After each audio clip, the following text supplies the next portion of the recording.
नमस्कार दोस्तों, स्वागत है आप सभी का एक बार फिर से वेबटेक क्लासेस में। दोस्तों, पिछली क्लास से हम चैप्टर 6 स्टार्ट कर चुके हैं और पिछली क्लास में दोस्तों हमने कंप्यूटर नेटवर्क के कुछ बेसिक्स जाने थे। आज की क्लास में दोस्तों आगे बढ़ते हुए हम बात करेंगे लोकल एरिया नेटवर्क की, वाइड एरिया नेटवर्क की और नेटवर्क टोपोलॉजीज की। तो चलिए दोस्तों आज की क्लास शुरू करते हैं। तो दोस्तों सबसे पहले बात करते हैं टाइप्स ऑफ नेटवर्क की। दोस्तों पिछली क्लास में हमने कंप्यूटर नेटवर्क के बारे में जाना था। कंप्यूटर नेटवर्क दोस्तों कंप्यूटर का एक ऐसा समूह होता है जो विभिन्न संसाधनों यानी रिसोर्सेज को शेयर करने के लिए आपस में जुड़ा रहता है। वो रिसोर्सेज कुछ भी हो सकते हैं दोस्तों, जैसे कि बात करी थी हमने हार्डवेयर, जैसे कि प्रिंटर स्कैनर को शेयर करना है या फिर कोई सॉफ्टवेयर शेयर करना है या कोई डेटा शेयर करना है। तो कुछ भी शेयरिंग के लिए दोस्तों कंप्यूटर नेटवर्क स्टेब्लिश किया जाता है। उसके बाद दोस्तों बात आती है कि कंप्यूटर नेटवर्क कितनी तरह का होता है। तो दोस्तों अगर हम कंप्यूटर नेटवर्क को उसके आकार के आधार पर यानी उसके साइज के आधार पर बांटें तो कंप्यूटर नेटवर्क को मुख्य रूप से निम्नलिखित 3 प्रकार में वर्गीकृत किया जा सकता है। अब वो 3 प्रकार कौन कौन से हैं दोस्तों? पहला है लोकल एरिया नेटवर्क यानी कि लैन, दूसरा है दोस्तों मेट्रोपॉलिटन एरिया नेटवर्क यानी कि मैन, और तीसरा है दोस्तों वाइड एरिया नेटवर्क यानी कि वैन। अब एक एक करके दोस्तों इनके बारे में भी बात करते हैं। तो सबसे पहला है दोस्तों लैन यानी कि लोकल एरिया नेटवर्क। जैसा कि दोस्तों इसके नाम में भी आप देख पा रहे हैं, यहाँ पर लिखा हुआ है लोकल एरिया, यानी कि दोस्तों एक छोटे एरिया के लिए इस नेटवर्क को स्टेब्लिश किया जाता है। आप यहाँ पर भी देख सकते हैं दोस्तों लैन छोटे स्थान जैसे स्कूल, अपार्टमेंट आदि पर जुड़े कंप्यूटर्स का समूह होता है। जैसे कि दोस्तों एक बिल्डिंग में कोई पर्टिकुलर ऑफिस है और उस ऑफिस के अंदर 10-12 कंप्यूटर्स हैं और उन सभी कंप्यूटर्स को हम आपस में जोड़ दें तो दोस्तों वो एक लोकल एरिया नेटवर्क कहलाएगा, क्योंकि एक छोटी सी जगह पर वो हमने नेटवर्क बनाया है। अब दोस्तों क्योंकि जो लैन होता है वो एक छोटा नेटवर्क होता है, उसमें कोई बाहरी कंप्यूटर नहीं जुड़ा होता है, तो जो भी दोस्तों लैन में शेयर करते हैं वो डेटा कंप्लीटली सेफ होता है। यहाँ पर आप देख सकते हैं लैन में जो डेटा शेयर किया जाता है वह सुरक्षित होता है, क्योंकि इस नेटवर्क के साथ कोई बाहरी कंप्यूटर नहीं जुड़ा रहता है। अब दोस्तों क्योंकि इसका आकार काफ़ी छोटा होता है, इसलिए दोस्तों इसमें जो डेटा ट्रांसफ़र की स्पीड होती है वो भी काफ़ी फास्ट होती है। अब जैसा कि दोस्तों मैंने एक एग्जांपल दिया कि किसी ऑफिस में इसको इस्टेब्लिश किया जा सकता है या फिर किसी स्कूल में या अपार्टमेंट में एक छोटे लेवल पे इसको इस्टेब्लिश किया जा सकता है, तो ज़्यादातर दोस्तों इसका जो ओनरशिप होती है वह एक ही व्यक्ति के पास होती है या किसी एक ही कंपनी का ये एक नेटवर्क होता है। यह ज़्यादातर एक ही व्यक्ति या किसी एक कंपनी का होता है। फिर उसके बाद दोस्तों जो अगला टाइप है वो है मेट्रोपॉलिटन एरिया नेटवर्क, जिसको शॉर्ट फॉर्म में दोस्तों मैन कहते हैं। दोस्तों मेट्रोपॉलिटन एरिया नेटवर्क लैंड से काफ़ी बड़ा नेटवर्क होता है, क्योंकि दोस्तों ये जनरली किसी शहर के एक बड़े एरिया को कवर करता है और यह महंगा भी होता है।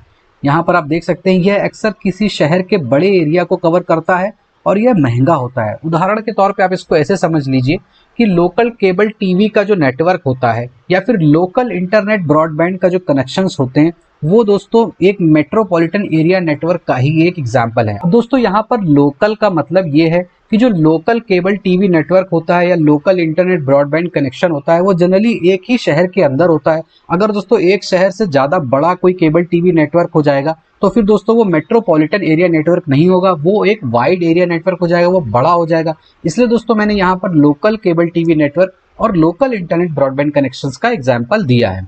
तो आई होप कि दोस्तों आपको समझ में आया होगा। फिर उसके बाद दोस्तों जो अगला टाइप है वो होता है वाइड एरिया नेटवर्क यानी कि वैन। वाइड एरिया नेटवर्क दोस्तों डेटा को लंबी दूरी तक ट्रांसमिट करता है। इसका आकार दोस्तों लैन और मैन दोनों से बहुत बड़ा होता है। वैन दोस्तों कई देशों को कवर करता है या कई महाद्वीप को या तो फिर पूरी दुनिया को भी कवर करता है। उदाहरण के तौर पे दोस्तों आप देख सकते हैं ये इंटरनेट कनेक्शन और मोबाइल कनेक्शंस के जो एग्जाम्पल हैं हमें दोस्तों पूरी दुनिया से जोड़ते हैं, इसलिए दोस्तों इनको हम वाइड एरिया नेटवर्क का एक एग्जाम्पल कहते हैं। जैसे दोस्तों हम अपने लैपटॉप में या मोबाइल में इंटरनेट कनेक्शन ऑन रखते हैं, फिर उसके बाद दोस्तों हम दुनिया की किसी भी वेबसाइट को एक्सेस कर सकते हैं। इसका मतलब यही है दोस्तों कि हमारा जो कंप्यूटर सिस्टम है वो all over the world connected है। तो दोस्तों ये एक वाइड एरिया नेटवर्क का एग्जाम्पल है। उसके बाद दोस्तों हमारा अगला टॉपिक है नेटवर्क टोपोलॉजी। तो सबसे पहली बात आती है दोस्तों कि नेटवर्क टोपोलॉजी होता क्या है। आप यहाँ पर थोड़ा सा ध्यान से देखिए, एक नेटवर्क टोपोलॉजी वह अरेंजमेंट है यानी वह व्यवस्था है जिसके आधार पर कंप्यूटर सिस्टम या नेटवर्क डिवाइस को एक दूसरे से जोड़ा जाता है। तो दोस्तों अभी तक हमने देखा कि अगर हम कंप्यूटर्स को आपस में जोड़ दें तो वो एक कंप्यूटर नेटवर्क कहलाता है। अब दोस्तों अगर हम बात करें कि कंप्यूटर्स को किस तरह से जोड़ना है, तो जो जोड़ने का तरीका होता है उसे ही दोस्तों हम नेटवर्क टोपोलॉजी कहते हैं। और नेटवर्क टोपोलॉजी में दोस्तों जितने भी कंप्यूटर जुड़े रहते हैं उसे हम क्या कहते हैं, नोड कहते हैं। तो दोस्तों अगर हम बात करें कि नेटवर्क टोपोलॉजी कितनी तरह की होती है, तो मुख्य रूप से दोस्तों हम 6 तरह की नेटवर्क टोपोलॉजी देखने को मिलती हैं। पहली है दोस्तों बस टोपोलॉजी, दूसरी है स्टार टोपोलॉजी, तीसरी है रिंग, चौथी है मैश, फिर ट्री और लास्ट में दोस्तों हमें हाइब्रिड टोपोलॉजी देखने को मिलती है। अब चलिए दोस्तों एक एक करके पहले इनको देखते हैं कि ये क्या होती हैं। तो सबसे पहली जो टोपोलॉजी हम डिस्कस करने जा रहे हैं दोस्तों वो है बस टोपोलॉजी। बस टोपोलॉजी को दोस्तों आप फिगर के थ्रू देखेंगे तो बहुत आसानी से आपको याद हो जाएगी कि बस टोपोलॉजी कैसी होती है। आप यहाँ पर देख सकते हैं दोस्तों एक बस की तरह का एक स्ट्रक्चर है, उसके साथ ही दोस्तों यहाँ पर नोड्स जुड़े हुए हैं, यानी कि कंप्यूटर्स जुड़े हुए हैं। जैसा कि दोस्तों हमने देखा कि हम टोपोलॉजी में कंप्यूटर्स को नोड्स कहते हैं, इसलिए दोस्तों मैं यहाँ पर उन्हें नोड कह रहा हूँ। बस टोपोलॉजी में सभी नोड्स यानी कि दोस्तों सभी कंप्यूटर्स एक ही कम्युनिकेशन लाइन में कनेक्टेड रहते हैं। यहाँ पर दोस्तों आप देख सकते हैं ये आपको कम्युनिकेशन लाइन देखने को मिल रही है और इस कम्युनिकेशन लाइन के थ्रू ही सारे नोड्स कनेक्टेड हैं।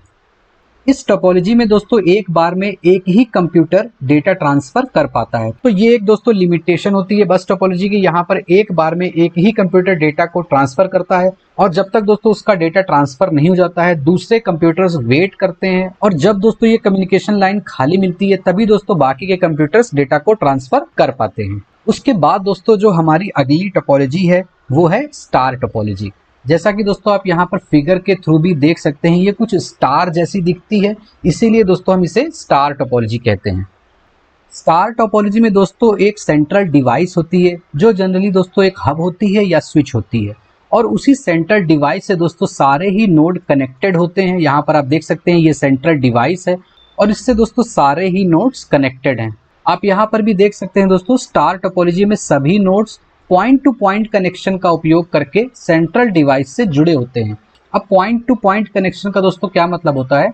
पॉइंट टू पॉइंट कनेक्शन का मतलब होता है दोस्तों जहां पर दो डिवाइसेस आपस में एक डेडिकेटेड लिंक के थ्रू जुड़ी रहती हैं, तो उससे ही दोस्तों हम पॉइंट टू पॉइंट कनेक्शन कहते हैं। जैसे मान लीजिए ये एक डिवाइस है और दूसरी एक डिवाइस है, इन दोनों ही डिवाइसेस को अगर दोस्तों हम किसी लिंक के थ्रू अटैच कर दें तो इसे ही दोस्तों हम पॉइंट टू पॉइंट कनेक्शन कहेंगे, क्योंकि यहाँ पर दोस्तों दोनों ही पॉइंट को यानी दोनों ही नोड को हमने आपस में कनेक्ट कर दिया है। तो आप यहाँ पर देख सकते हैं दोस्तों ये जो सेंट्रल डिवाइस है वो हर नोड को point two point connection provide कर रहा है। इस डिवाइस से दोस्तों हर नोड का एक डेडिकेटेड कनेक्शन है, जैसे कि यहाँ पर इसके लिए ये कनेक्शन है, इस नोड के लिए ये कनेक्शन है, यहाँ पर आप देख सकते हैं हर नोड के लिए अलग अलग कनेक्शन है। तो हर नोड दोस्तों पॉइंट टू पॉइंट कनेक्शन का उपयोग करके सेंट्रल डिवाइस से जुड़ा रहता है। और दोस्तों सेंट्रल डिवाइस मुख्य रूप से एक हब या स्विच होती है। फिर दोस्तों आप यहाँ पर देख सकते हैं सेंट्रल डिवाइस सर्वर की तरह काम करती है और सभी नोड्स क्लाइंट की तरह काम करते हैं। तो आई होप कि दोस्तों आपको ये भी समझ में आ गया होगा। अब बात करते हैं दोस्तों अपनी अगली टोपोलॉजी की जो है रिंग टोपोलॉजी। अब दोस्तों इसको फिगर के थ्रू भी समझ सकते हैं। यहाँ पर दोस्तों आपको एक रिंग देखने को मिल रहा होगा, इसीलिए दोस्तों हम इसे रिंग टोपोलॉजी कहते हैं। रिंग टोपोलॉजी में दोस्तों प्रत्येक नोड दो अन्य नोड से जुड़ा रहता है जो एक गोलाकार नेटवर्क बनाता है। जैसा कि दोस्तों आप यहाँ पर देख सकते हैं हर नोड दो नोड से जुड़ा है, ये वाला नोड इससे भी जुड़ा है और इससे भी जुड़ा है। आप किसी भी नोड को देख सकते हैं वो दो नोड से कनेक्टेड है, यहाँ पर ये और ये, तो हर नोड का दो नोड से कनेक्शन है और ये गोलाकार नेटवर्क बनाता है, जिसे दोस्तों हम क्या कहते हैं, रिंग टोपोलॉजी कहते हैं। फिर दोस्तों ये एक इंपॉर्टेंट पॉइंट है, इस पर क्वेश्चन जरूर आ सकता है। रिंग टोपोलॉजी एक क्लोज्ड लूप में बस टोपोलॉजी का ही एक प्रकार है। अब दोस्तों अगर आप यहाँ से नेटवर्क को ब्रेक कर दें और इसको दोस्तों सीधा कर दें तो वो सिंपली आपको बस टोपोलॉजी जैसा ही दिखेगा। इसीलिए दोस्तों इसे कहा जाता है कि क्लोज्ड लूप में बस टोपोलॉजी का ही एक प्रकार होता है। उसके अलावा दोस्तों आपको यहाँ पर ये एक इंपॉर्टेंट पॉइंट भी देखने को मिलता है। रिंग टोपोलॉजी में डेटा एक ही डायरेक्शन में रिंग के चारों तरफ घूमता है जब तक वह अपने डेस्टिनेशन तक नहीं पहुंच जाता। अब दोस्तों मैं यहाँ पर नोड्स की नंबरिंग कर देता हूँ। ये है नोड 1, नोड 2, नोड 3, नोड 4 और नोड 5। अब सपोज करिए दोस्तों नोड 1 नोड 4 को डेटा भेजना चाहता है और हमने यहाँ पर दोस्तों देखा कि डेटा एक ही डायरेक्शन में घूमता है जब तक कि वह अपने डेस्टिनेशन तक नहीं पहुंच जाता। तो सबसे पहले डेटा सेकेंड नोड के पास आएगा, फिर उसके बाद थर्ड नोड के पास आएगा और उसके बाद दोस्तों फोर्थ नोड के पास जाएगा। तो जैसे ही दोस्तों डेटा फोर्थ नोड के पास आ जाएगा, ये उस डेटा को एक्सेप्ट कर लेगा, फिर उसके बाद फर्दर मूवमेंट डेटा का नहीं होगा। तो यहाँ पर दोस्तों हमने देखा कि जो डेटा था वो पहले सेकंड नोड के पास आया था, सेकंड नोड ने दोस्तों उस डेटा को एक्सेप्ट नहीं किया और आगे भेज दिया। उसी तरीके से दोस्तों थर्ड नोड ने भी डेटा को एक्सेप्ट नहीं किया और आगे भेज दिया। तो ये जो नोड होते हैं वो रिपीटर्स का भी काम करते हैं। रिपीटर क्या करता है दोस्तों, सिग्नल्स को रिसीव करता है और उसके बाद उसे आगे भेज देता है। तो आई होप कि दोस्तों आपको ये समझ में आ गया होगा। उसके बाद हम बात करते हैं अपनी अगली टोपोलॉजी की, जो है मैश टोपोलॉजी। मैश टोपोलॉजी दोस्तों दो तरह की होती है। पहली होती है फुल्ली कनेक्टेड मैश टोपोलॉजी और दूसरी होती है partially connected mesh topology. Fully connected mesh topology में दोस्तों प्रत्येक node point two point connection की मदद से हर दूसरे नोड से जुड़ा रहता है। जैसा कि दोस्तों आप यहाँ पर देख सकते हैं, हर नोड हर दूसरे नोड से जुड़ा है। तो एक बार इसको समझने के लिए मैं यहाँ पर नंबरिंग कर देता हूँ। ये नोड 1 है, ये नोड 2 है, ये नोड 3 है, फिर उसके बाद ये नोड 4 है और ये नोड 5 है। तो दोस्तों अगर आप इन कनेक्शंस को थोड़ा ध्यान से देखें तो आप देख सकते हैं नोड 1 का डायरेक्ट लिंक 2 से है, नोड 1 का डायरेक्ट लिंक 3 से भी है, नोड 1 का डायरेक्ट लिंक 4 से भी है और नोड 1 का डायरेक्ट लिंक 5 से भी है। सिमिलरली दोस्तों आपको किसी भी नोड का अगर आप देखोगे तो हर नोड का हर दूसरे नोड से डायरेक्ट लिंक आपको देखने को मिल जाएगा। तो इसे दोस्तों हम फुली कनेक्टेड मैश टोपोलॉजी कहते हैं, क्योंकि दोस्तों हर नोड हर दूसरे नोड से डायरेक्ट कनेक्टेड है। कभी कभी दोस्तों एग्जाम में ये भी क्वेश्चन आ जाता है कि अगर 5 नोड हैं मैश टोपोलॉजी में और वो फुली कनेक्टेड है तो उसमें कितने नंबर ऑफ कनेक्शंस रिक्वायर्ड होंगे। तो इसका आंसर दोस्तों आप इस फॉर्मूला से निकाल सकते हो, n ब्रैकेट में n-1 डिवाइड बाई 2। तो जैसा कि आप यहाँ पर देख सकते हो ये 5 नोड्स हैं। अगर दोस्तों हमें यहाँ पर नंबर ऑफ कनेक्शंस कैलकुलेट करने हैं तो उसका आंसर दोस्तों हम इस फॉर्मूला से निकाल सकते हैं, जहां पर n का मतलब होता है नंबर ऑफ नोड्स। तो पहले लिखते हैं n यानी कि 5, क्योंकि यहाँ पर दोस्तों नंबर ऑफ नोड्स 5 हैं। फिर ब्रैकेट में n-1 आएगा, n-1 यानी कि दोस्तों 5 - 1 तो ब्रैकेट में क्या आ जाएगा 4 आ जाएगा। फिर डिवाइड बाई क्या करेंगे 2, तो आप यहाँ पर डिवाइड बाई 2 करोगे तो यहाँ से आप देखोगे इसका आंसर आ जाएगा 10। उसके अलावा दोस्तों अगर यहाँ पर कुछ कनेक्शंस मिसिंग हो जाएं, जैसे कि मान लीजिए ये वाला कनेक्शन ना हो या इनमें से 2-3 कनेक्शंस आप कट कर दो, तो उसे दोस्तों हम क्या कहेंगे, पार्शियली कनेक्टेड मैश टोपोलॉजी। तो आई होप कि दोस्तों आपको मैश टोपोलॉजी भी समझ में आ गई होगी। अब हम बात करते हैं दोस्तों अपनी अगली टोपोलॉजी की, जो है ट्री टोपोलॉजी। ट्री टोपोलॉजी को दोस्तों हम हायरार्किकल टोपोलॉजी के नाम से भी जानते हैं। आप इसे जरूर नोट डाउन कर लीजिए, हो सकता है कभी एग्जाम में ये भी पूछा जाए। इसका बेसिक स्ट्रक्चर एक उल्टे ट्री यानी कि पेड़ जैसा होता है, जिसमें रूट यानी कि जड़ एक सर्वर का काम करता है। तो दोस्तों आप इस फिगर को ध्यान से देखिए। इस फिगर को दोस्तों हम एक उल्टे पेड़ से कंपेयर कर सकते हैं। यहाँ पर दोस्तों ये पेड़ की जड़ है, फिर उसके बाद अलग अलग ब्रांचेस निकल रही हैं और उन ब्रांचेस से कुछ और ब्रांचेस भी हमें निकलती हुई दिखाई दे रही हैं। तो इसे ही दोस्तों हम ट्री टोपोलॉजी कहते हैं, जिसमें जो रूट नोड होता है वो सर्वर का काम करता है। उसके बाद दोस्तों हमारी जो लास्ट टोपोलॉजी है वो है हाइब्रिड टोपोलॉजी। हाइब्रिड टोपोलॉजी का मतलब होता है दोस्तों एक से ज्यादा टोपोलॉजीज का कॉम्बिनेशन। आप यहाँ पर देख सकते हैं एक नेटवर्क संरचना जिसके डिजाइन में एक से अधिक टोपोलॉजी होती हैं, उसे हम दोस्तों हाइब्रिड टोपोलॉजी कहते हैं। अगर आप यहाँ पर ध्यान से देखें तो ये एक ट्री टोपोलॉजी है और ट्री टोपोलॉजी का ये वाला नोड एक रिंग टोपोलॉजी से जुड़ा है। सिमिलरली दोस्तों रिंग टोपोलॉजी का ये वाला नोड एक स्टार टोपोलॉजी से जुड़ा है और यहाँ पर आप देख सकते हैं रिंग टोपोलॉजी का ये वाला नोड एक मैश टोपोलॉजी से जुड़ा है।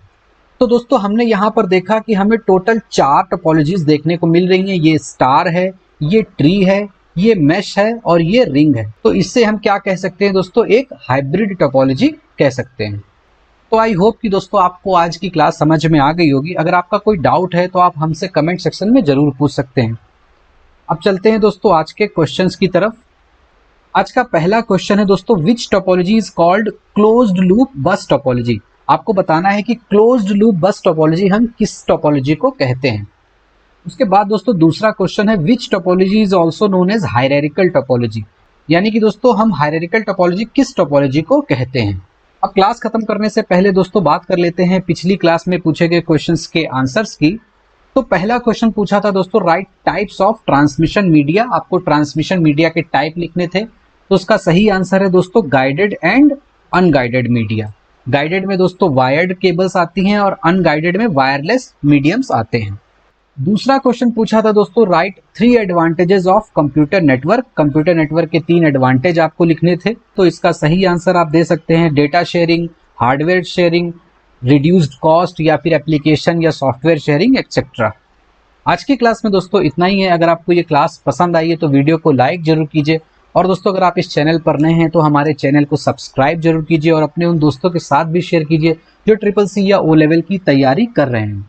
और अगर दोस्तों आपका कोई सजेशन है तो आप हमें कमेंट सेक्शन में ज़रूर बताइए, जिससे कि आने वाली क्लासेस को इम्प्रूव किया जा सके। तो मिलते हैं दोस्तों अपने अगले वीडियो में, तब तक के लिए bye bye, take care and thank you for watching.